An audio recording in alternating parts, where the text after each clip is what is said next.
de acuerdo a las Escrituras. Murió por nuestros pecados. No dio la casualidad. No fue simplemente una historia de opresión frente a un inocente y bueno, murió y ya está. Es un sacrificio.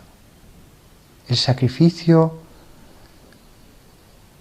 como el de la oveja que se sacrificaba en el templo para la purificación de los pecados. Hebreos 9:28. Así también Cristo fue ofrecido una vez para llevar los pecados de muchos.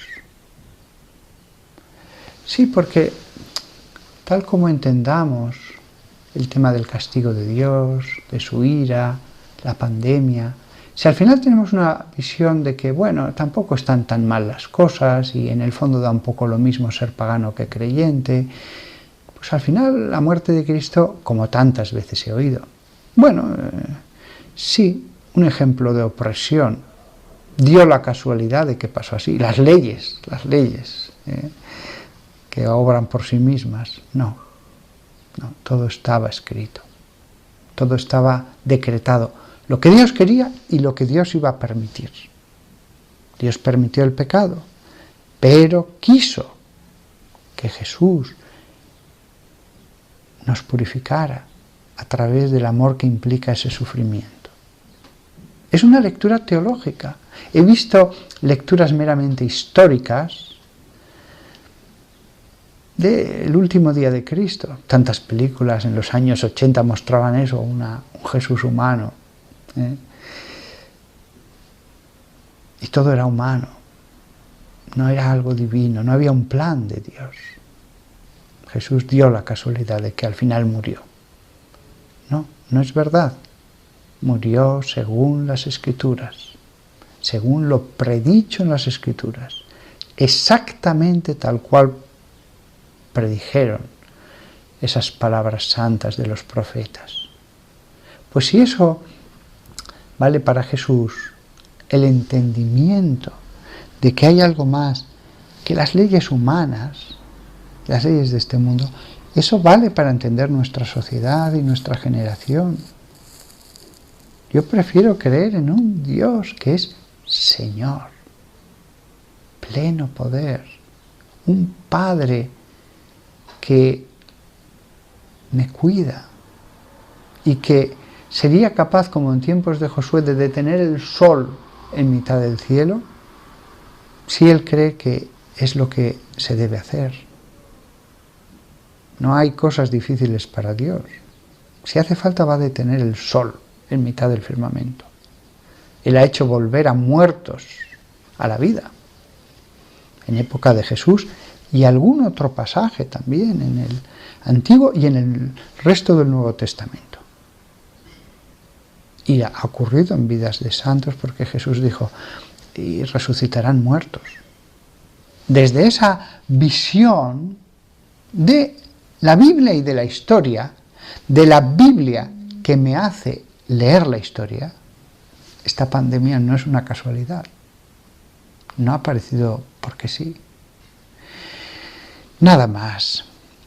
Todos nosotros, lo que decía antes, que deseemos ser lavados, que deseemos ser purificados, santificados. Él nos habla, Él nos hace entender. Los demás que vean su propia vida y el mundo y la aparición de la vida sobre la tierra como algo fruto solo de las leyes naturales. Todo para ellos es fruto de esas leyes naturales, toda la historia. Pero nosotros, los cristianos, los que creemos en la Biblia, los que creemos en la palabra de Dios que Dios nos ha hablado, no. Tenemos la visión de la fe. Dios nos habla. Hay pecado, hay ira de Dios. Y por lo tanto debemos buscar qué es lo que nos quiere decir para ir por el buen camino, para llegar a la bendición, al premio, a que Dios esté contento. pero somos esta generación hijos de la desobediencia. Lo decía San Pablo, hijos de la desobediencia. Nada más. Le pido al Señor que nos ayude a todos, nosotros también, a mí, predicador, a centrarnos más en su palabra. Es el propósito que he hecho este año, estar más centrado en la palabra de Dios, la palabra como alimento, vivir de la palabra. Ese es el propósito que hice al comienzo del 2020, la palabra vivificadora. Podría deciros a todos los que me escucháis muchos propósitos y cosas buenas, y serían buenas, pero esta es tan llena de semillas, llena de raíces que se extenderán por todo tu ser, porque la palabra está viva, crece, germina, echa raíces, da frutos. El mundo está mal, está enfermo, pero tú que me escuchas,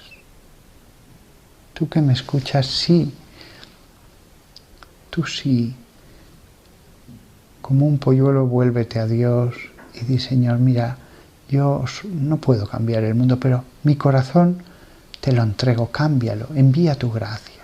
Yo me voy a esforzar en seguir tu ley, en orar, en tener presencia de Dios. Que todos nosotros, de verdad, aprendamos de lo que está sucediendo. Y que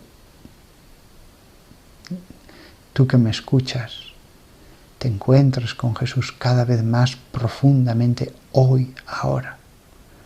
Encuéntrate con Jesús, ciérrate con Él en la habitación, habla, pídele que te enseñe, pídele que te purifique. Él es el Cordero, el Cordero de Dios. Él nos puede limpiar, nos puede dar la salud al alma, y eso es lo que importa. Amén.